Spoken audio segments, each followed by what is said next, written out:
Good morning po mga kasimpleng buhay. Kamusta po kayong lahat? At pasensya na po kayo, ngayon lang ako nakapag-upload ng video ulit. Dahil nung December 19 ay Christmas party po ng posting na dinudutihan ko. And, sumakit po yung ulo ko dahil naambunan po ako. At ayan po mga kasimpleng buhay, update ko po kayo ngayon sa mga tanim kong talbos kamote. Bali kahapon nga pala ay nagdilig ng pataba si tatay.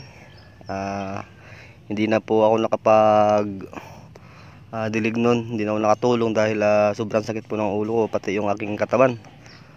Ayan. Dahil magdamag po yung duty ko na yon at hindi po ako naka-idlip, tapos nabasa pa ako ng ulan. Ayan, at malamig po yung panahon, kaya sobrang sakit po ng ulo ko, pati ang katawan ko. Bali inano naman pala ni tatay ito kahapon, diniligan naman siya. Yan, tulad nga nasabi ko ay isang lata ng sardinas na buno na tinunaw sa tubig. Ayan lang po ang in-apply niya. Ngayon ay update ko po kayo, at kung nakikita nyo po sa video, ayan, at mahaba na po yung kanyang talbos. Siguro sa sunod na linggo ito, pwede na kaming magpitas dito. Ayan, at pagkatapos po ng pitas na yon ay mag-a-apply kaagad ng abono. Bali yung gagawin ko pong mag-apply ng abono dyan ay sabog na lang. Tapos may sprayer naman doon na pandilig, yun na lang po yung ididilig namin. At yan po mga simpleng buhay, isang linggo na lang po yung hihintayin nito. Dahil kahapon ay December 20. Ayan, ng umaga, nagdilig po ng fertilizer. Kaya isang linggo po ang bibilangin natin bago makapag-harvest, para yung abono ay nakakain pa ng halaman. Hahaba pa yung kanyang mga talbos.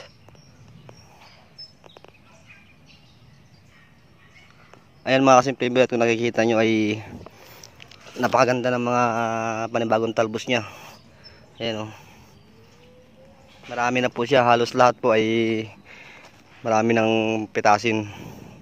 Isang linggo na lang po yan ay makakapag-harvest na.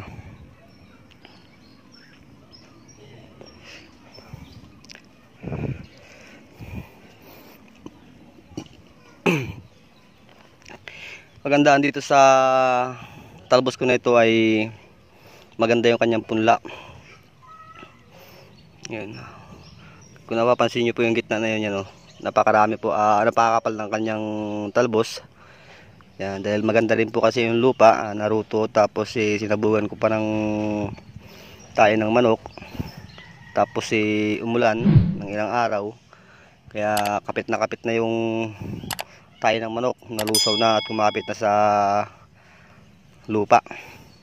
Gandahan yan ay buwagag yung lupa.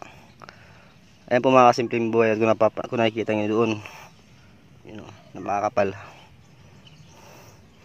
Bali ang tanim ko lang dyan po mga kasimpleng buhay, 2 tangkal po yung pagitan yan kada puno, para hindi naman siya ganong magkadikit at makakabilo yung kanyang ugat. Ang kaninang umaga nga pala mga kasimpleng buhay, pagka uwi ko ay nagdilig ako ng diniligan ko yung mga silid talbusan. Yun, know. Bali mamayang hapon ay magmumonitor ako dito, titingnan ko kung mayroong mga uod. Sa ngayon po ay wala akong napapansin na mga uod sa mga dahon. Siguro sa hapon sila sumasalakay. Obserbahan ko po para kung sakaling meron man bukas ng umaga, kapag nawala yung hamog, maarawan siya ng konti, ay magi-spray ako ng insecticide dito. Yan. Maganda at makakapagpitas na sa sunod na linggo. Yan, mahaba na siya. Ayan po yung kagandahan mga kasimpleng buhay kapag nagtanim ng talbusan. Kailangan talaga maganda yung lupa, buwaghag, dapat talaga makakabilo yung ugat. Tapos mabilis siyang umusbong, mabilis gumapang yung tanim. Sa ngayon po ay hindi pa siya ganong dinadamo, Dahil nung pinaruto to, inisprayan ko po ito ng pamatay damo eh. Yan, isang linggo siya bago siya naruto. Kaya yung mga damo talagang patay.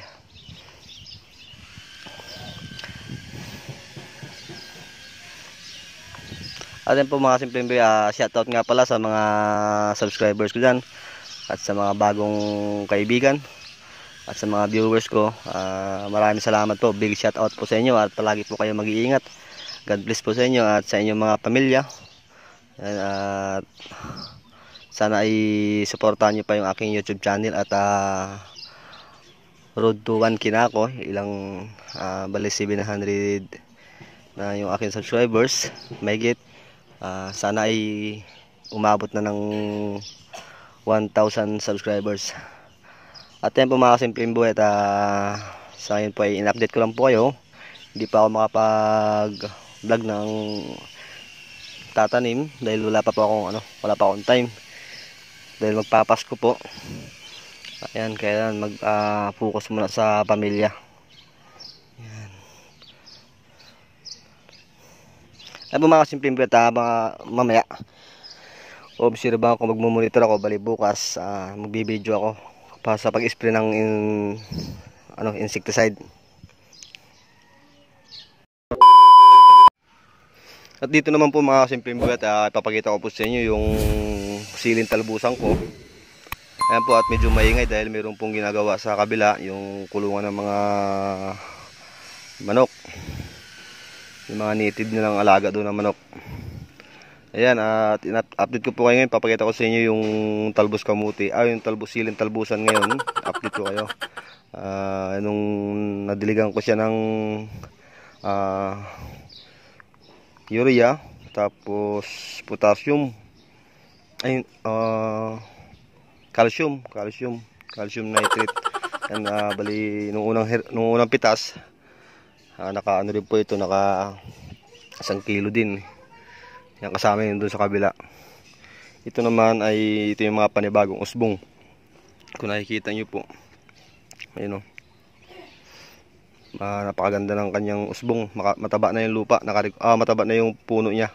Yung tangkay naka-recover na siya dahil yung unang dahon niya kasi yun po ay tinamaan ng potassium, yung pang-spray sa mangga para mamulaklak.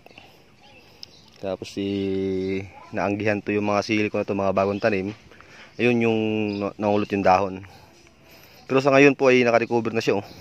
Ayun oh, nakikita niyo po ay maganda na yung kanyang dahon. Maraming sanga. Yan, yung nakagandahan sa talbusan, kapag sumanga yan, tuloy-tuloy na yan, marami siyang sanga. Talagang sa isang puno ay makakapitas ka ng mga 15 na sanga yan, o hindi kaya 10. Yan, ay ilang puno po yan kapag yan dumami yung sanga doon. Mahal din ngayon yung talbusan, 100 yung 1 kilo. Ayan. At yung mga simple at update ko rin kayo doon sa tanim kong bell pepper. Ito na po mga kasimpleng buhay yung bell pepper. Hindi ko lang naasikaso, pero malalaki na siya. Ayan. Yan, malalaki na siya. Papatabaan ko na lang po yan. Yan sa kabila na yun. Yan doon. Ayan po mga kasimpleng buhay. Bali mag-a-apply na lang po ako dito ng triple 14. Drenching method po yung gagawin ko dyan. Marami-rami din po yung puno na to. Yan, sana malumaki at mabuhay. Ayan po mga simpleng buhay at maganda. Ayan. Sana ay mamunga siya. Naalaman lang to.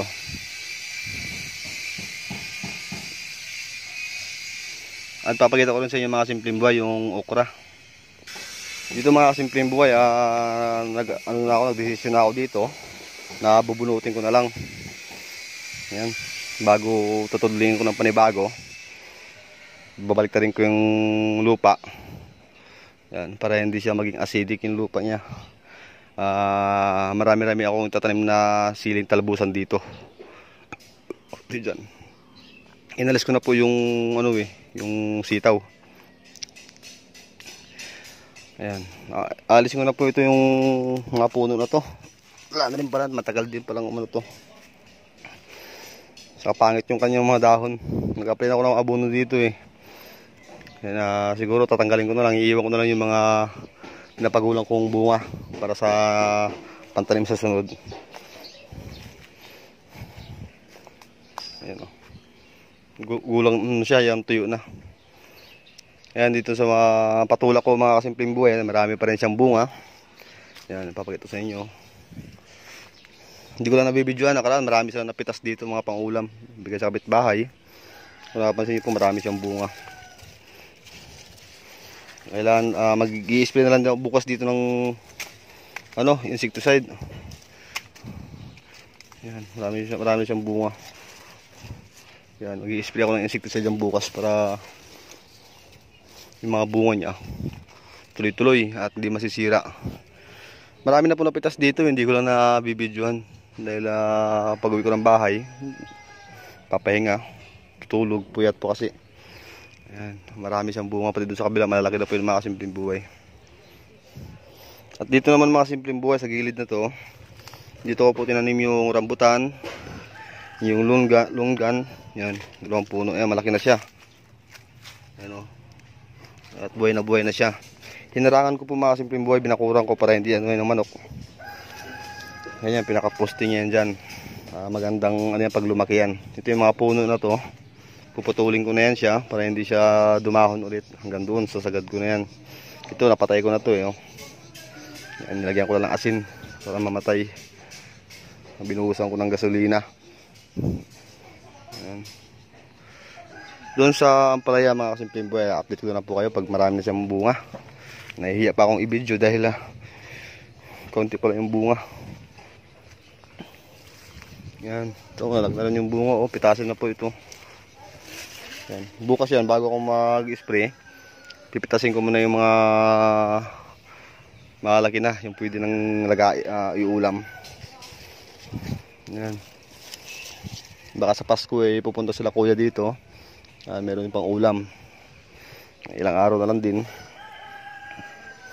Hindi ko na po nakasikaso, pero nag-apply na ako ng abono dito. Nabuwal nga pala yung balag niyan, putol no? At meron sandalan siya. Kaya hindi siya yung tanglad niya naman, hindi siya lumago. Pero kapag natanggal yung patulan na yan, lalago na yan. At ayan po mga kasimpleng buhay, hanggang dito lang po muna yung aking video at in-update ko lang po kayo. At maraming salamat nga pala ulit. Ayan, at palagi po kayo mag-iingat and Merry Christmas and Happy New Year sa inyong lahat mga kasimpleng buhay. Ayan, at sana isuportahan nyo pa yung aking channel at para masaya ang Pasko. Yan. Tatanggalin ko na yun sila. Yan, bali magbibideo na ako sa sunod na araw kapag mayroon akong schedule dito. Dahil tutudlingin ko ng maayos yan. Babasalin ko yan. At para malinis. Dalawang klase kasi dalawa yung pinagpipilian ko mga kasimpleng buhay kung siling talbusan o pitsay. Yung pitsay kasi mabilis. Yan, meron naman kaming babagsakan ng gulay. Kung sakaling maraming ma-harvest, meron naman babagsakan. Pero mas mainam yung talbusan dahil mahaba yung buhay. Ngayon yung pitsay ngayon, pag nagtanim ko ng pitsay, mabilis masira yung dahon dahil taglabas ng mga uod ngayon. Yung pitsay, madaling kainin kasi yung pitsay. Sa sunod na season na lang mga kasimpleng buhay at dito, babawi ako dito. Yan, hanggang doon, malaki-laki ito, hanggang dito. Yan, puro pitsay yan. Susubukan ko magtanim ng pitsay. Ayun mga kasimpleng buhay, hanggang dito lang po muna at maraming salamat po. At palagi po kayo mag-iingat. And God bless po sa inyong lahat.